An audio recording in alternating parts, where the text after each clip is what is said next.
Hello, and welcome back to another episode of the Imperfectly Empowered podcast. I am your host, Ahna Fulmer.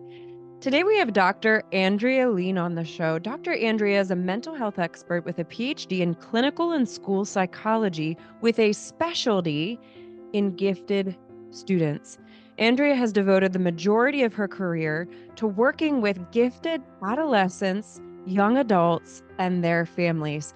An eternal optimist with a passion for taking a holistic approach to help your gifted child thrive and make an impact in the world. Welcome, Dr. Andrea. I am so excited to have you on the show. When I was looking through what you do, I always get excited when I see people who have like a niched expertise Mm-hmm. and the amount of education and experience that you have with gifted students, children, families is something that I don't see a lot of. And I Yeah, think a lot of us don't even understand what it entails. And right. so I'm just really excited when for those of Yes. you listening and watching, that is what we're going to dive into here. And I want you to hear it through the lens or see it through the lens of even if you don't have that child, to become more empathetic or understanding for those who do and who you're doing life with. I just think is so valuable and to feel more equipped to support a family who does have a gifted student or child. So anyway, Mhm. I'm really excited, but as always, I like to press the rewind button and hear a little bit about you Yes. and how you got to where you are specifically. Yeah, well, thank you. And it is a very particular niche. It's Yeah. not a common one, although I feel very encouraged that today there are many more of us out in the world Yeah. doing our little thing, but it's sort of, it's a little bubble. But when I started in early 2000s, there really wasn't even a place to go to study what I wanted to study, so I had to create my own path. Um, Hmm. where shall I begin? Really, my story, I think, Social begins. security number, where you were born. Yeah, I would say, like most of us, especially helping professionals, we come into this work through usually some sort of personal experience. So Yeah. I'm the oldest of four, and I grew up in a family with very little means. My parents, neither one of them were able to go to college or finish college. My mom did start, but she had to stop that. Met my father. They got married, started having babies, and my dad is from the Philippines. So, he was really coming to the States as an immigrant, really just their How old was marriage. he when he came? He was in his early 20s when my parents Hmm. met. They met in Australia and got married there. And then, and my mom came from this little farm town in Wisconsin, like, Hmm. didn't see much of the world until she left and she joined the military. They both did. So that's sort of like the context in which I came into the world during a time where most people hadn't seen children. There were four of us that were half Filipino and half Yeah. white. And so they didn't even know what we were. They were like, "What Yeah. are you?" Yeah. And again, Yeah. these days, mixed kids are, sort of a more normal occurrence. But I grew up in the 80s and 90s. And it, like, in addition to the questions about the hair, the main question was, what are you? Pretty much. Like, Yeah. what are you? Yeah. So I had an interesting upbringing just from the standpoint of these two very different cultures coming Mm. together. And then on top of that, I think my parents, both of them, had a lot of challenging things in their childhood that they brought into the marriage, like Mhm. many people do.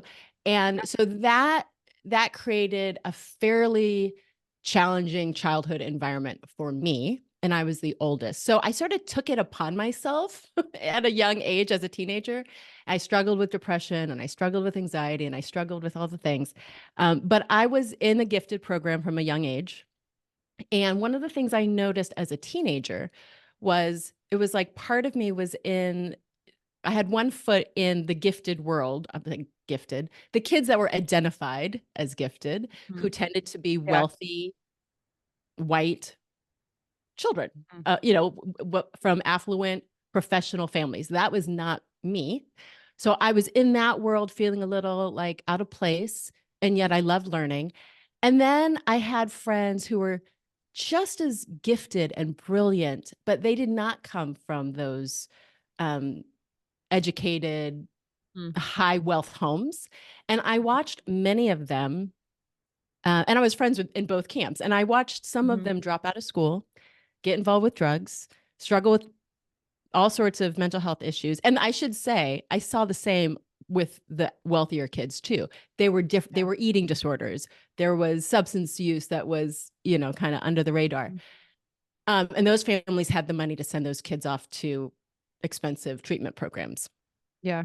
Yeah. So fast forward, I ended up spending most of my career. I do different things, slightly different things now, or I should say, very different things now. But I felt drawn to understand and help gifted, creative, sort of out of the box people Mhm. with their social and emotional development. So that was my Let's define gifted because I'm yes. already like hearing people's wheels turning and mine are as well. Like, what does that mean? Define for me Yeah. a gifted child. What would those Yes. parameters look like? Yes. Well, this question is probably one of the most important ones before we even dive Yeah. into it, because Yeah. even state to state, researchers like there's so many different ways to define it. I rarely use the word gifted except as Yeah. just a shorthand, because sometimes people think, oh, you must have to be brilliant or a genius Yeah. to be High gifted, IQ. high Yeah. IQ. And so there's two ways there's many ways to define it, but there's on a practical level. So for instance, state to state, states get to decide who qualifies as gifted. So we can look at it through the lens of how are we defining it for the purposes of access to specific educational Sure. programming. Yeah. And then there are psychologists, more like myself, who are studying it, or I was a therapist and ran a therapeutic program for gifted kids for most of my career up until just recently. And we're not necessarily just looking at a high IQ score. Generally speaking, though, if we're talking about intellectually gifted, because then there's everyone has gifts. I like to say, I Absolutely. Yeah. believe every child on this earth has Yes. gifts and talents that they're born with, Mhm. every single one. Mhm. Um, so, and I am a huge encourager of everyone's gifts and talents. But Mhm. there is something different. There's Yes. something I think we know the term neurodiversity is much more popular these days. And Mm. so if you think of it from the standpoint of literally the brain Mhm. and the way these kids are wired differently, they learn faster. They're Mhm. very, very curious. Most, but not all, tend to read at an early age. They're like precocious readers. But I could also point to a bunch of kids who didn't read at an early age, and Sure. they're also identified as gifted. Ladies, would you love to start your day feeling calm and confident with a morning routine that didn't sacrifice your sleep? Introducing Early Morning Habit, the virtual holistic health program helping busy women revitalize faith and fitness with a morning routine that starts each day with God's Word and a workout. Before. I always felt like I was waking up behind. When I wake up in the morning, I feel better equipped. The chaos after early morning habit, I would say peace. Fearful, I now wake up every day hopeful. From pressure to freedom. Tired, more energy. Frantic to prepared. Wasted to maximized.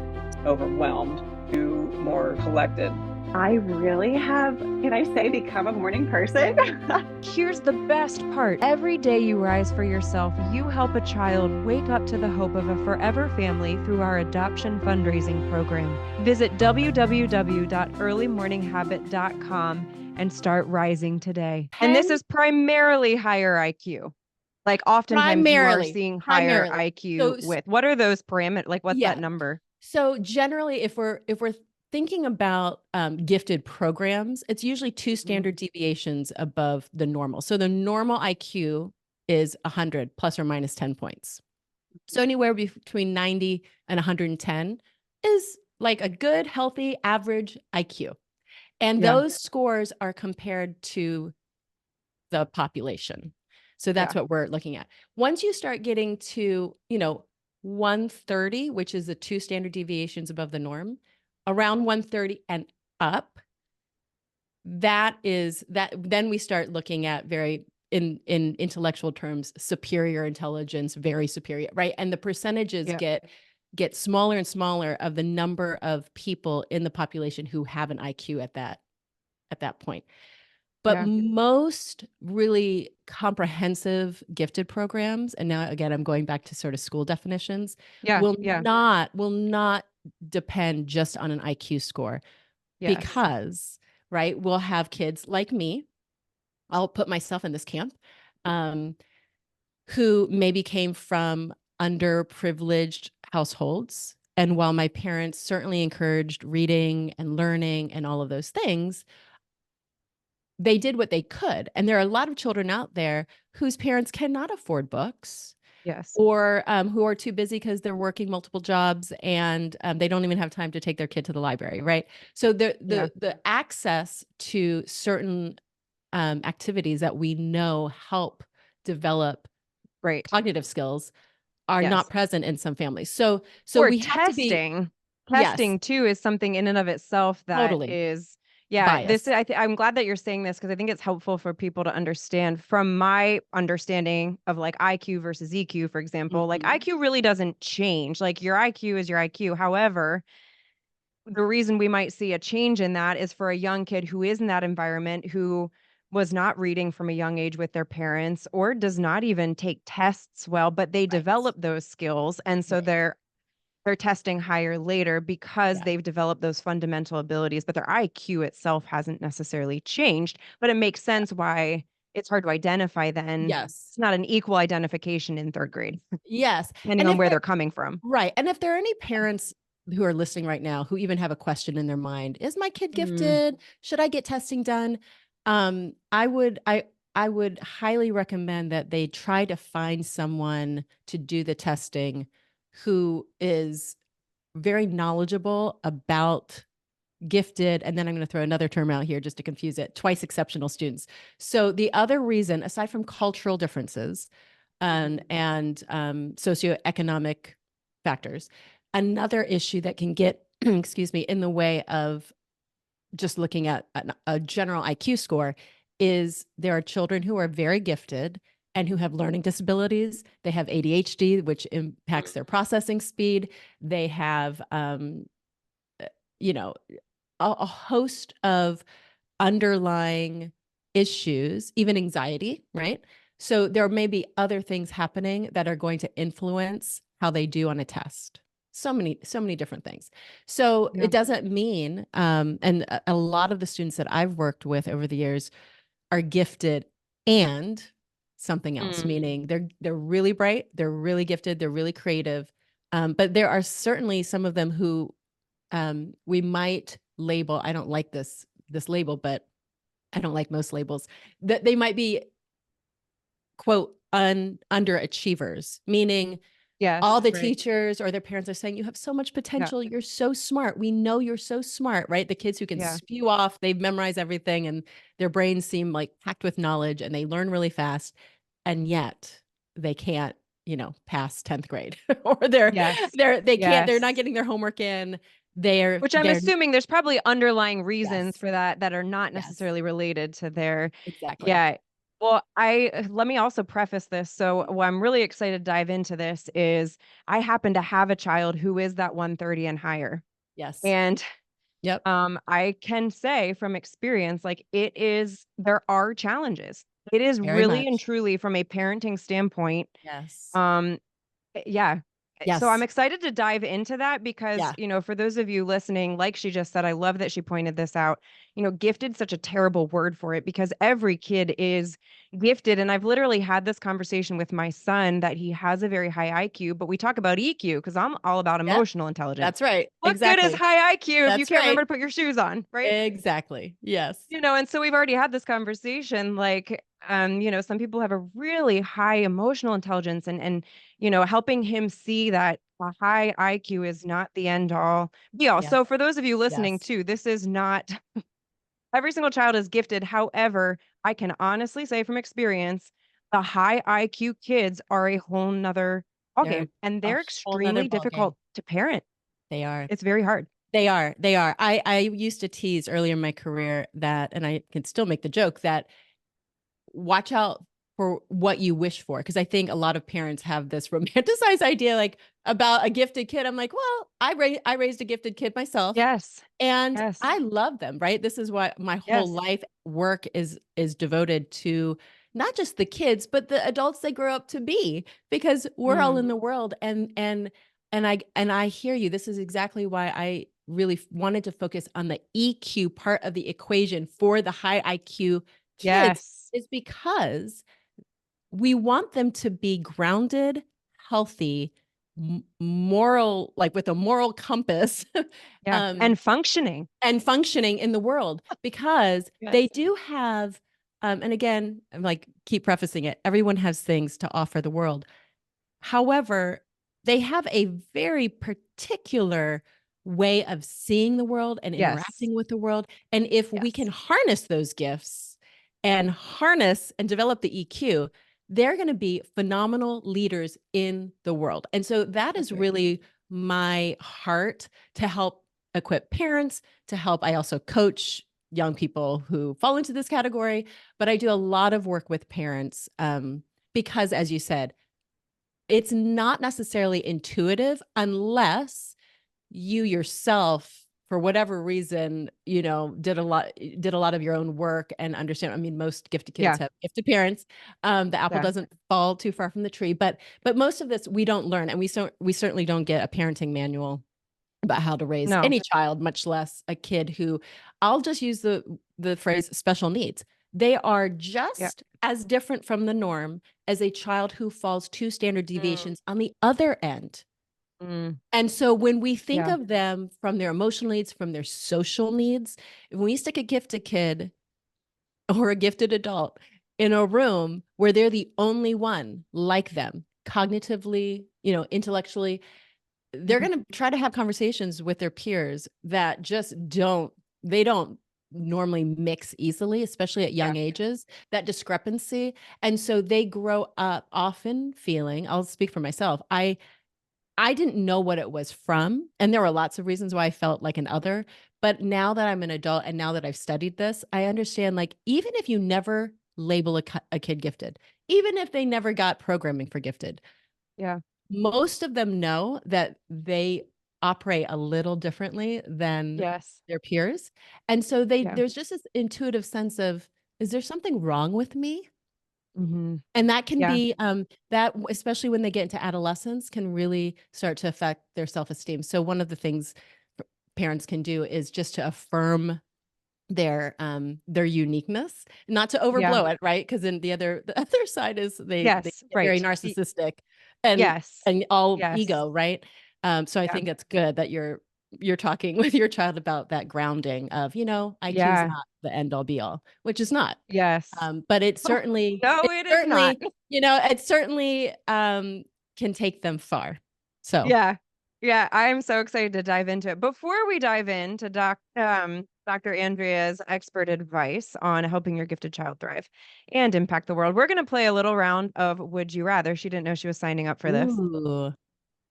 But we're going to get to know her a little bit better. So if you drive through Starbucks, would you rather a hot drink or an iced drink? Like, take away the time of the year. The season doesn't matter. It's usually What's your hot. go-to?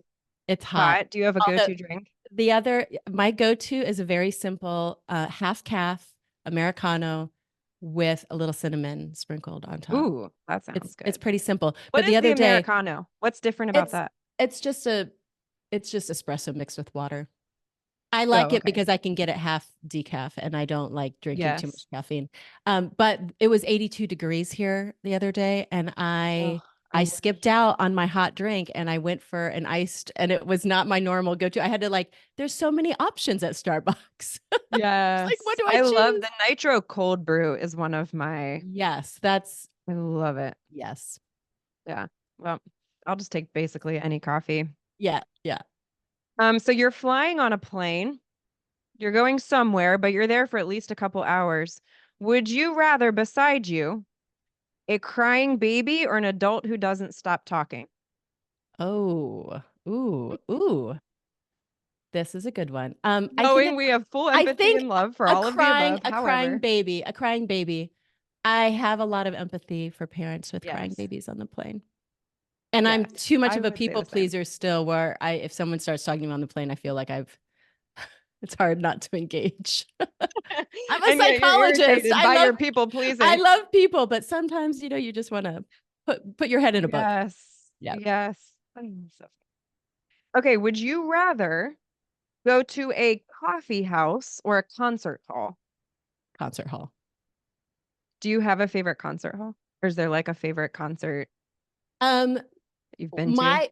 Well, I am such a huge lover of any kind of live music, but one of the places, our typical tradition in our household, even though we don't live in Massachusetts anymore, in the summer, the Boston Symphony comes out west to the Berkshires at a place called Tanglewood. And so it's an outdoor concert hall, and it's the most beautiful, wonderful experience. And I like to go there as much as possible, especially in the summer. That sounds amazing. Yep. I love that. Yeah, I'm super weird and old fashioned in that way. I would prefer to hear a symphony live than like a pop band live. I like all music. There's something but when different. it comes to live, it is. It's just there's something about classical music too, and that type of music that just feels otherworldly. Yes. Like it's a different experience. Yeah. And you don't get that experience most of the time in our modern world. And they do have pop I don't concerts think so, there, yeah. but we pack a beautiful picnic, and then that's fun. It gets dark and you're sitting under the stars and you're listening to these amazing performers, play. And I grew up playing piano, so I like all that classical music. Yeah. I love that. If you had the option, would you rather bike or rollerblade? Probably bike. I don't know if I'm such a good rollerblader, although in my midlife I thought maybe I should take it up. I hear it's better for your joints. Yeah, right? You should do it.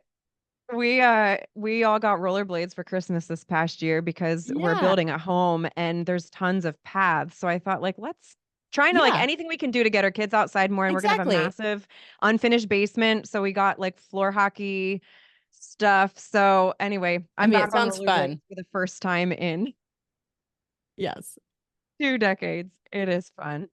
Yeah.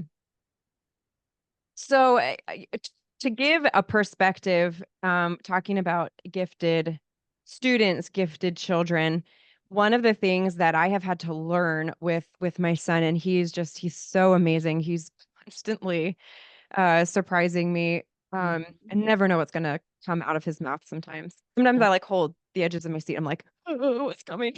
Yes. Because of that lack of social awareness.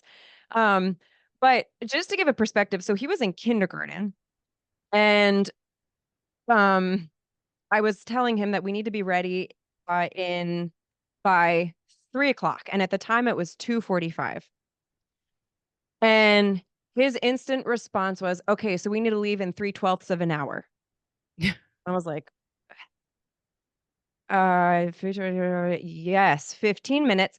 But what I've had to learn is like raising a kid who fits this like high IQ gifted profile is to help him understand that, yes, he's right. However, just so that you understand, the majority of people are going to comprehend that to be 15 minutes. So you're right, but most people are going to understand that as we're going to leave in 15 minutes. Because what ends up happening is for these kids, at least in my experience, because they just don't process information like the majority of humanity, like you said, they start to feel like they're strange, that they're weird, that they're different. People kind of look at them with blank faces like, what are you talking about? He's heard so many times, like, are you a genius? Right? Like just that idea. And you would think it's a compliment, but it makes him sometimes actually feel stupid because he's so smart. Yes. So just to give I could give so many, but just like a little snippet of great example. It's a great example. The challenges that we're up against. Or for example, there are plenty of times that we've gotten to school and he doesn't have his shoes on. Yep. It just like in his focused mind, he was on a mission. This is what, and he just completely forgot to put shoes on. just Yeah. like super practical. Anyway, Yes. just giving Yes. some insight to. Yeah, it's so good. I mean, I love hearing all the unique stories that people share with me, whether their child's 5 or 15 Yes. or And he's in like, third grade now. Yeah. he's not- yes, yes. Yeah. And even as they get older, and I mean, I had the pleasure of hosting some speakers for a conference a couple weekends ago, and one of the, I mean, like textbook gifted kid, grown up. I mean, he's a grown man now, but Yeah. and Yeah. he's African American, came from a very disadvantaged household, Mm. brother in prison, but he got a PhD at Yale. I mean, we're Yes. sitting in my kitchen talking, and I could, like, within 5 seconds, I just looked at my husband, who had a big smile on his face because he knew I was going to be so excited to get to know this person. Yeah. That way of thinking, it never goes away. They can learn different ways to socialize and be in the world, obviously, but Yeah. that's just the beauty of their brain. And that's part of, I mean, I think as a parent, it's that walking the tightrope of Yeah. educating them to let them know, hey, most people are probably going to think about it this way. Yeah. And that's helpful. And, you know, when he's a grown up, he may forget other really, you know, it's like the professor, you know, I mean, some of those stereotypes are not very complimentary, but there is some truth to it. And my messaging to kids, again, whether they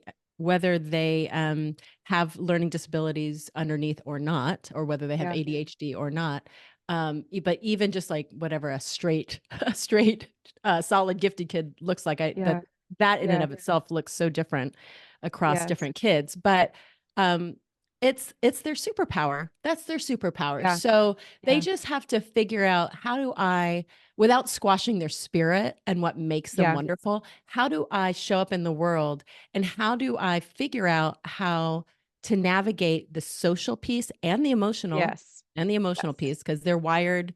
There's a whole conversation there about just their nervous system and some tendencies there.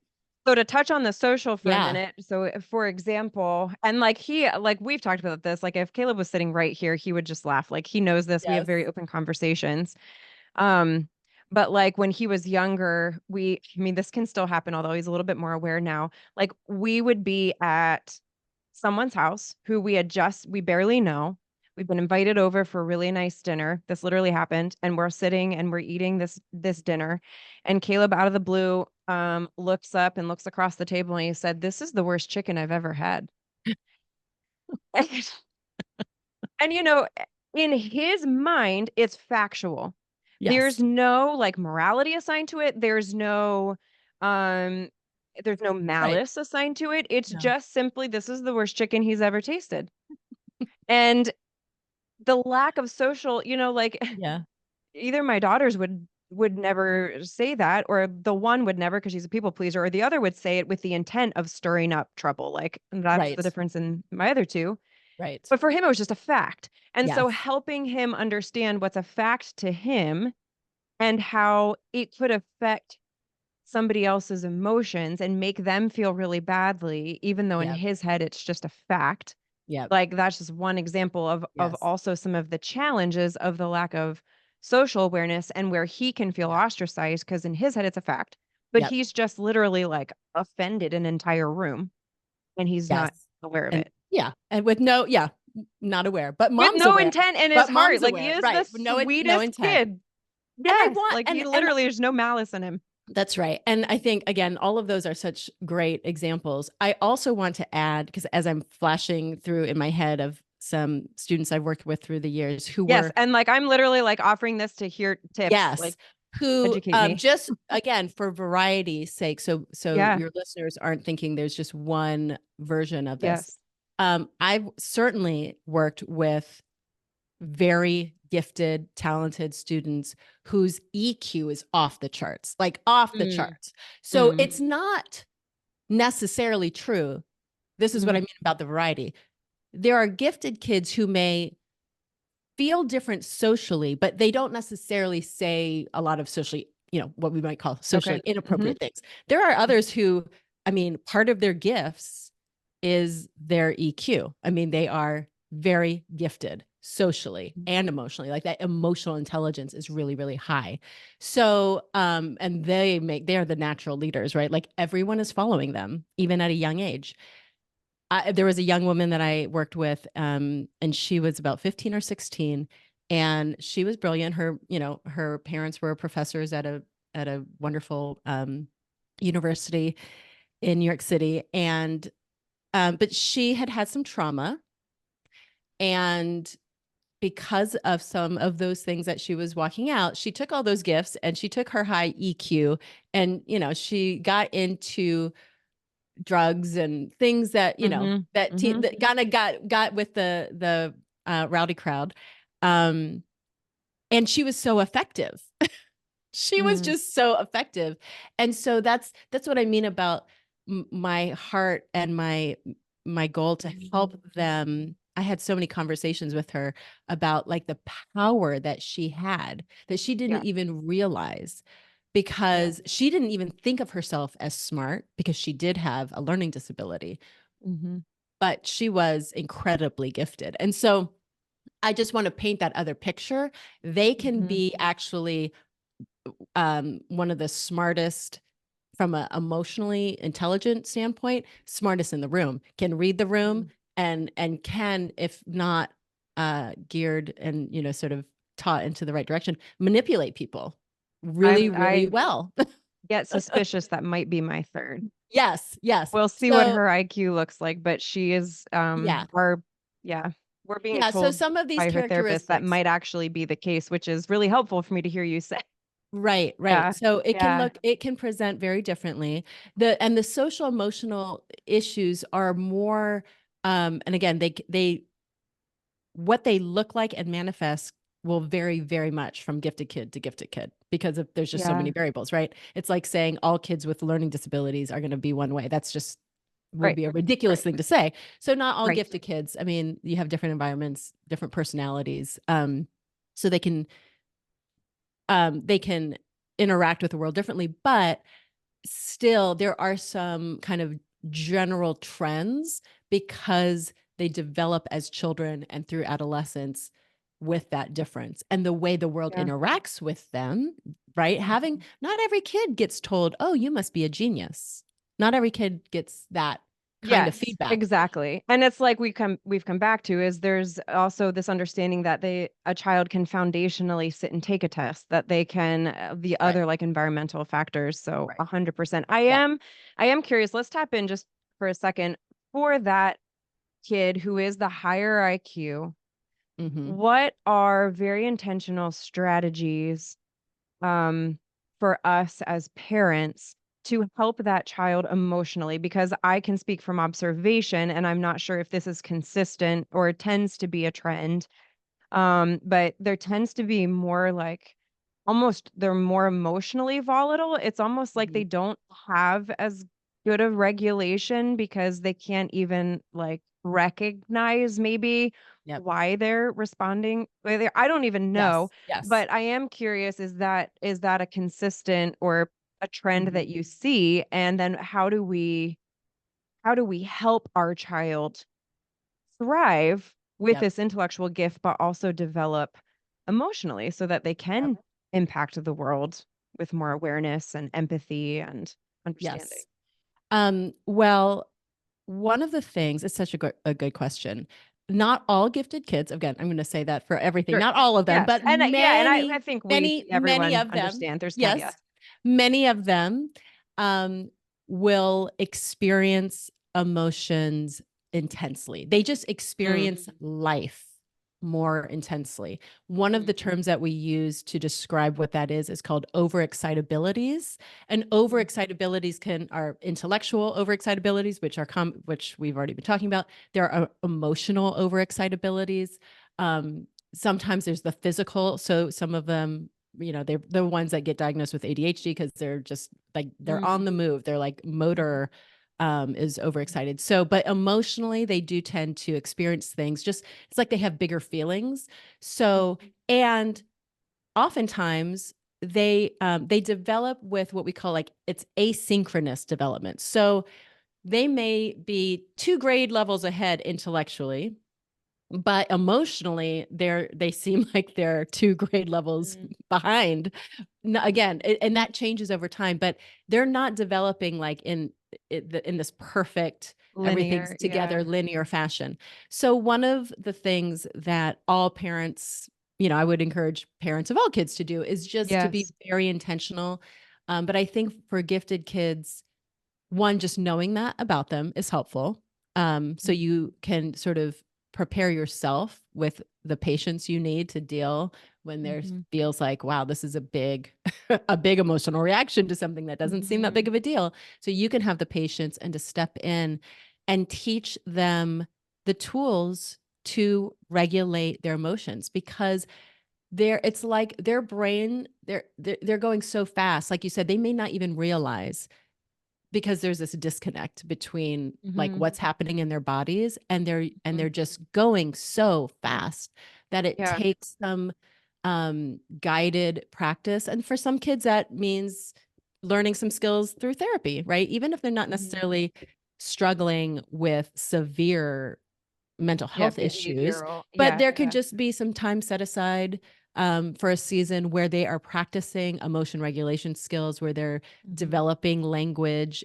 If they struggle with that, to just be able to name and articulate, this is what I'm feeling, this is how I'm feeling, and then have the freedom or like the permission in the family to have ways to deal with those big feelings in a way that's not shaming or, guilt producing.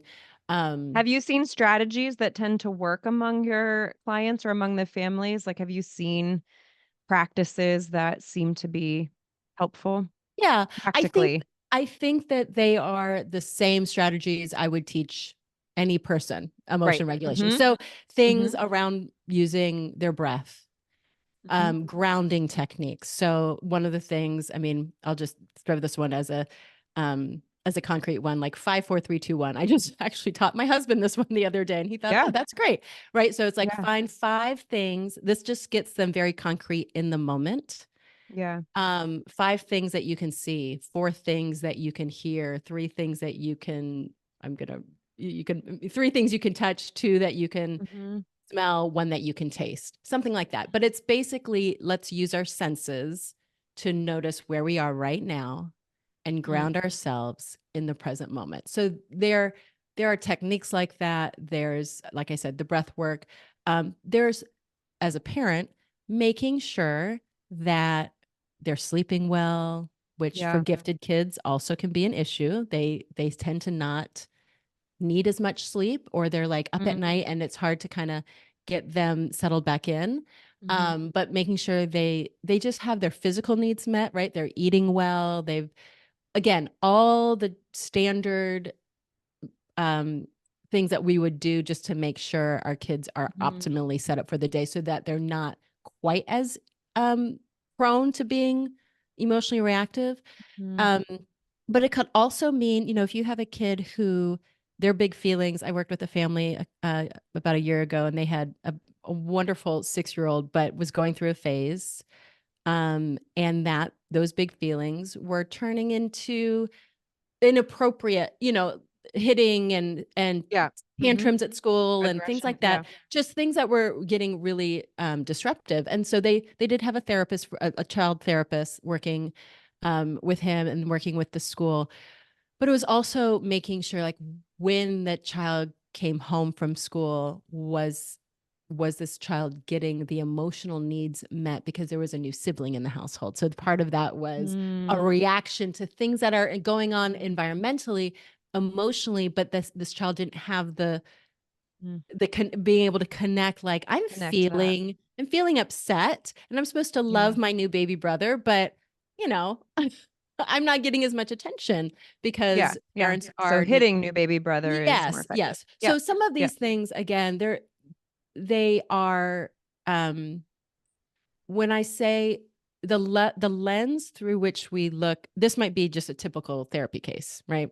A child is upset, there's a sibling born, you maybe get a family therapist or a child therapist in this case. But I think that when you have this added layer of the intellectual the precociousness, right? Especially at these young Mm. ages, it is very helpful to have a therapist working with a family who understands that, Yeah. because they can sometimes be misdiagnosed. This is a huge issue. They can be misdiagnosed as having ADHD or some other issue. And then, we're so quick in this country to medicate. And that Yes. breaks my heart, because a lot of traits of gifted kids overlap with traits of ADHD, but it's not the same. And that's not to say that you can't be gifted with ADHD, but that's where you need someone who can do an evaluation and have it be accurate, because you certainly, especially if you're thinking of treating anything with a medication, you want to make sure that that child actually needs that. And they're Yes, not, right. Absolutely. and their giftedness Yes. isn't getting misunderstood or Diagnosed. Yes. misdiagnosed. So there's issues Yeah. like that. What are ways, so I, it's like, especially with my son, he's so lovely. We're just also inherently so different. Um, like I am the very practical. I'm not the 130 and higher IQ for sure. Um, but for me, one of the things too that I have seen and that we have had to work on, and again, if he was sitting here, like he would say the same thing that we've talked about. And in my experience, the kids with a high IQ, if they feel uncomfortable in a situation, it almost seems like the tendency is to pull into their own minds and just seek more knowledge or like challenge. It's like that's their comfort zone, is Yes. to, you know, play games by themselves and be four people at one time, or um just something. But especially if it's like a situation where there's insecurity or uncertainty, or he's never done it before, the tendency can be, well, I'd rather just stay home and play my game or Yes. whatever. And I would love to hear, Yep. what is the balance there Yep. between, and I should also say, like, anyone listening who knows my son might also be like, what, he's so well adjusted socially, and we've done a lot of work, and Yeah. he's a funny dichotomy of a lot of things. But I do see that tendency. And for those of you listening, some of you adults might be like this too, and you might be like, Yep. oh my gosh, I've never You're been talking diagnosed with about this me. is Yes. me. Yes. Yeah, so for those of Yes. you listening and watching, this isn't just kids, maybe this is you, Right. and maybe I'm speaking for you here. But Yep. if that is someone's tendency to just be like, I'm uncomfortable, and so I find myself just wanting to retreat into myself, and I'm just Void. gonna, yeah, how do you Yeah. balance that Yep. and force somebody Yes. into that, like, socially uncomfortable, and stretch them without pushing them Yeah. too? Well, first, I would guess that there are many, especially the perfectionistic women out there listening, Mm, who probably, I shouldn't say probably, but who may have not been identified as children. There are a lot of gifted adults out there who have no idea that they're gifted, which is one of the yes, reasons why I don't use that term when I'm working with people, yes, because, I see that. yeah, a lot of people don't identify with that. But perfectionism is one of the core characteristics of Mhm. gifted people. And I think, again, understanding that and having empathy and honoring that is a real struggle for your son is one thing. And it's always, and Yeah, yeah, just like with any child struggling with anything they feel anxious about, it's like we want to Mhm. validate, and we don't want to just let them stay in that avoidance space, because that becomes Yes, a learned behavior yes, over time that yeah, just builds up in their mind how horrible it must be, and then they just avoid and avoid and avoid as yeah, a way of life. So the only way to counteract that avoidance is to take action and tackle it. So I was definitely that kid, and to be really 100% transparency, to yeah, this day, that is a challenge I have to yeah, actively, you know, go against my tendency, which is if I can't do it perfectly the first time, yeah, then I'm just not going to do it. yeah, Because there's all these other things that I grew up as a young child, just like I just do it first time. It was perfect. It yeah, was better, right? And so when they have those experiences and things are so easy, then when things are not easy, they've got yes, to develop the muscle, like every child, to yes, get some grit, right? And so, Yes. so there's the nudging, there's the, one of the things I did with my daughter growing up, and I think my mom, I haven't asked her specifically, but I think she had a sort of similar way with us kids growing up, is she didn't make us do everything. And I didn't make my daughter do everything, but I gave her choice. And I said, you do have to get involved in, this or that. Like, you're not going to just, the only teacher complaint my daughter got continuously through elementary school was she reads too much. And it was the teacher would always preface this is my son. This at the parent teacher the meetings, and they said, and she's like, I know this is a crazy thing to be saying, especially in elementary school where we're just trying to get all the kids to read.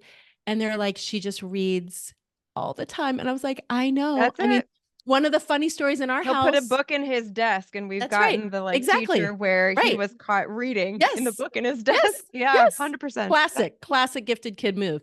And one of the funny stories in our house was, I think my daughter was about 5 or 6. And first of all, she was very concerned that the other children, like in her kindergarten class, they did not know how to read. And she took it upon herself to make sure she was going to teach them all, because she was concerned that they didn't already know. But we were walking through a grocery store, and she had like her big, thick, Harry Potter book or whatever she had, and ran right into one of the metal poles in the grocery store. My husband needs to listen to this episode because classic. I'm like, Audrey, you've got to put the book down for at least when we're walking through the grocery store. It's dangerous. He literally, again, if he was sitting here, we would laugh because this is him. I literally tell this story because it is so funny. He will be reading. I refuse to let him walk home reading a book. I told him literally he will lose his allowance if he does it, because I swear he would get hit by a car. That's right. Because it's a safety concern. It's a safety concern. I feel so seen. Yes. There's times I'm like, oh my gosh, what am I doing wrong? Because that would be him. I mean, he literally, we have the funniest story of, again, kindergarten, reading a book in the kitchen. He was walking through the kitchen and just literally face planted into the pole that had been in the middle of our house when we knocked out a wall for 2 years. And again, that emotional, accused me of making him walk into the pole when I was across the room. Like, he and I laugh about it now, but it's so true. It's like that. It's like that hyper focus and the lack of awareness that at times has just been like, oh my gosh, they're in their is he little gonna world. make it past the age of, you know what I mean? Right. Well, here's a concrete example of what. Keep telling me how to help him. Keep telling me how to help him. So my daughter, when she was younger, the very, typical suburban thing was, even, when they were 5, was to get on a little kid, like the soccer teams in the neighborhood. Yeah. She did not want to do that. She did not want to play team sports. And she was very vocal all through elementary school. But I wanted her to develop, especially because she was an only child. I wanted her outside of just the classroom to be interacting with peers, developing those skills, and doing something physical. Because if she had her way, she was actually a very physical kid, but the reading thing. The reading thing, the walking into things. Exactly. So I didn't force her to do a team sport, although I thought it would be good for her to do that. But I said, okay, then you need to get involved in something physical and something where there's, I guess I should say, she didn't want to do a competitive sport. She didn't want to do a competitive sport. Probably the anxiety of it was just too much for her. Sure. So what we found, she did gymnastics all growing up from a young age, but it was not competitive. And then even when she got into middle school, we were able to find, because by that point it starts getting more competitive, and she was an amazing gymnast. She could have competed, but she didn't want that pressure. So we found something that was much more, there was still a team element. She had team members. It was more, it was a performance team though. And so she did gymnastics, and she ended up coaching gymnastics, and even college coached gymnastics. That ended up being, I was so thankful, because it started off at a young age, and I gave her some choice in the matter, and she chose gymnastics. And I didn't force her to do soccer, but from a physical standpoint, she became an amazing athlete, which I don't know what would have happened had we not had the Yeah. gymnastics. And she developed such beautiful, wonderful relationships with the girls on her team, with her coach, Yes. and then she was a coach. And so Yeah. all the things that I cared about as a parent, the relationships, the physical movement, being Yes. just being in a place that wasn't, of course, she It was still had more to use her brain. creative It was more instead of creative, competitive, right? And which is she's a very very insightful. I creative can see kid. that Yes. being really beneficial for the Yes. right Yes. kid. We are Yep. really, I am so grateful for my husband. He does provide sort of a unique, my husband's definitely the one with a higher IQ, but he also grew up an athlete and was a football Mhm. coach for 10 years.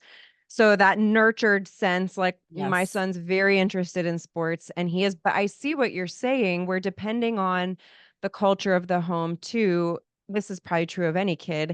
It can Yep. be really easy to pull to one extreme and then miss, like you're saying, especially that Mhm. need for physicality and being Mhm. present. And for the high IQ kid, being okay with something that isn't always an intellectual Yes. challenge. It's amazing how Yes. quickly my son got super into the X's and O's of football coaching. Like he loved Yes. thinking through like where Right. everyone's going with my husband. But Right. then there was a point where it's like at some point you just got to go out and hit something. Yep. Yep. I And mean, you this just have to go gets out and be physical. Yes. And this gets back actually to the question about emotion regulation, because again, for all kids, but especially the Yes. gifted ones who want to stay up here in their head. And again, I Yeah. can speak for myself.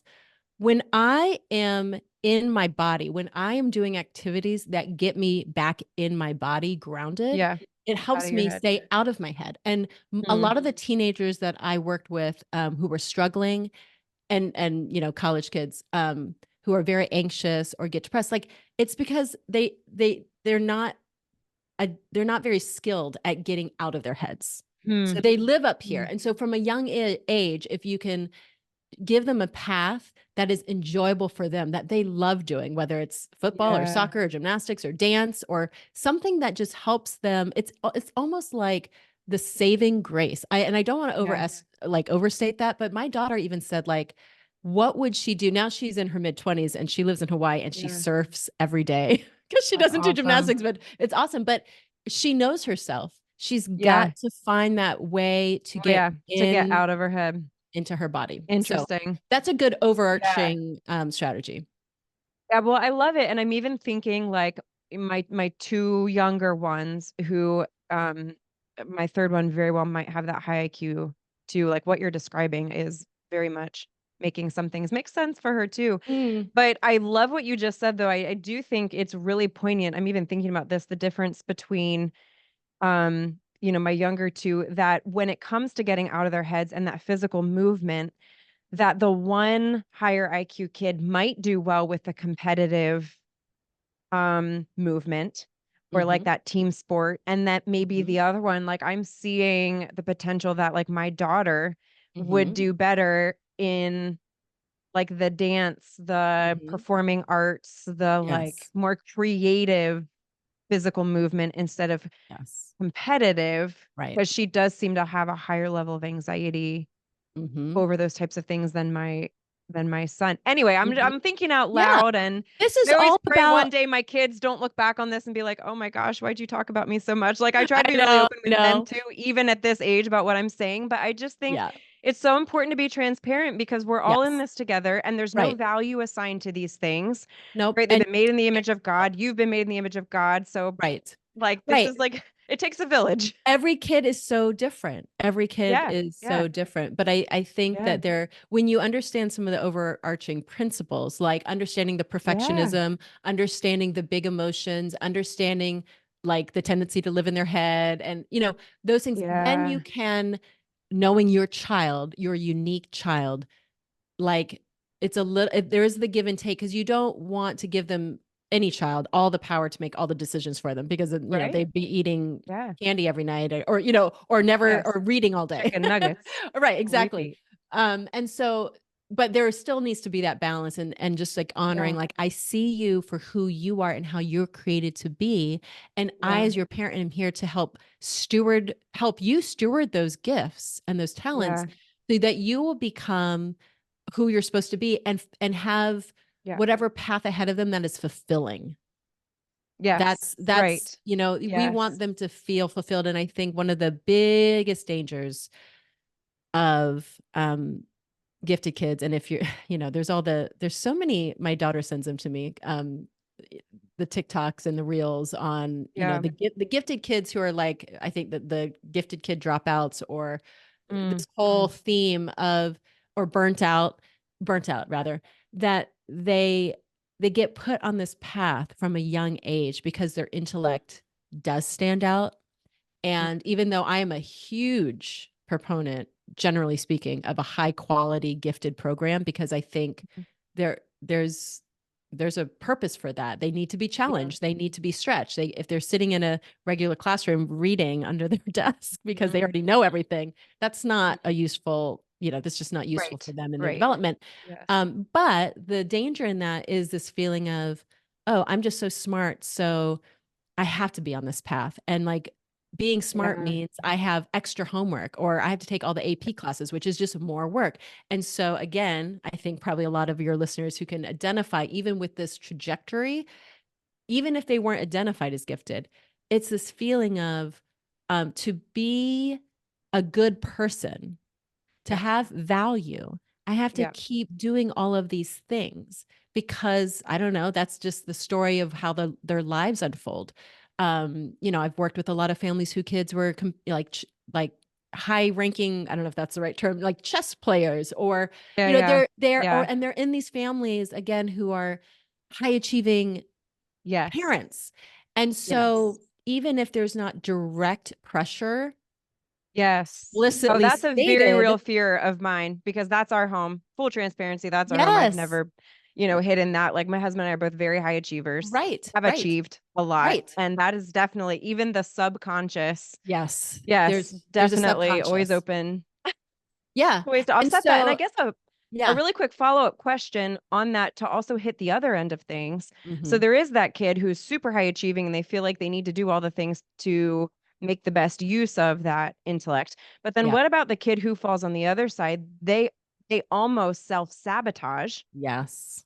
And it's kind of like what you were saying, that high achieving dropout, or Yep. however you phrased it earlier, Yes. like where they almost don't allow themselves to experience the benefit of their Mhm. gifts. How do you approach that kid and what's their Yeah. core fear? Like, what Yeah. are we really needing to speak to? Right. I would say a lot of the kids that I've worked with, it is this extreme pressure to perform.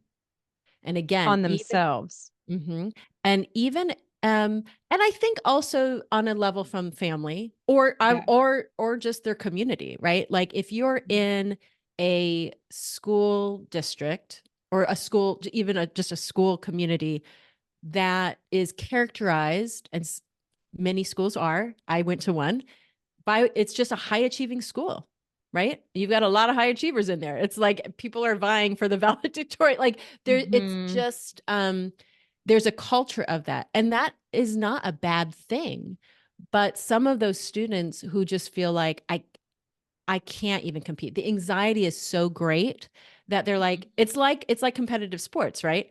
I don't even think I can compete. So I'm just not even going to try. It's just another way of like, I'm just dropping out of the race.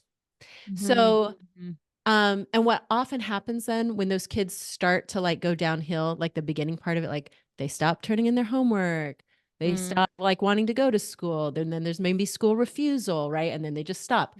I've worked with so many families, and all the well-meaning adults, the teachers, the guidance counselor, the parents, right? They're like trying to get this kid to go to school, of course, because you want them to go to school. But I would say there's usually a lot of anxiety, and it could be an undiagnosed learning disability of some sort, that again, they're so smart. So usually around adolescence is when and it could happen later. I mean, some kids, they're so smart that it masks the underlying issues for a long time, but they intuitively know it's like they can't keep up. There's something, the way I describe it to kids is, it's like you have a Jaguar car It's like Mm. the engine, like you're meant to go, but you're putting like the worst, like unleaded gas in there and it's not meant for that car. And so you're frustrated in yourself because you're like, I feel like I should be able to go fast. Like I have a lot of power. Right. So Yeah. why can't I? Why can't I? And everyone's telling me how smart I am. What are So those learning disabilities that you see? What are yeah. the most So common? there can be some processing issues.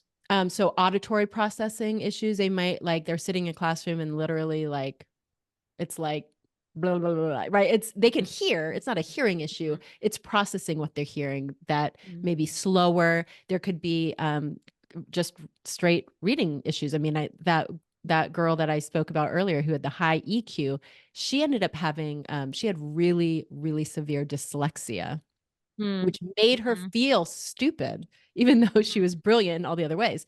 But then once we were able to show her, like, this is just the way your brain works. Like you have a really creative brain. A lot of creative brains also are characterized by this thing where you can just see, it's like the strength looks like a weakness, but the strength is I can see an object you turn it any way, right? That's basically what a brain of dyslexics can do. So creatively in the visual spatial area, they could take a job doing that stuff and like excel. But when it comes to reading in a book, it feels near impossible. So, but she used, audio. Now there's so many technological tools to help, but a lot of these things just need to be discovered. And so I think when there's a kid refusing or just sort of not motivated to go to school, that there could be an underlying issue there. It could also just be that it's not the right academic environment. It's just a poor fit.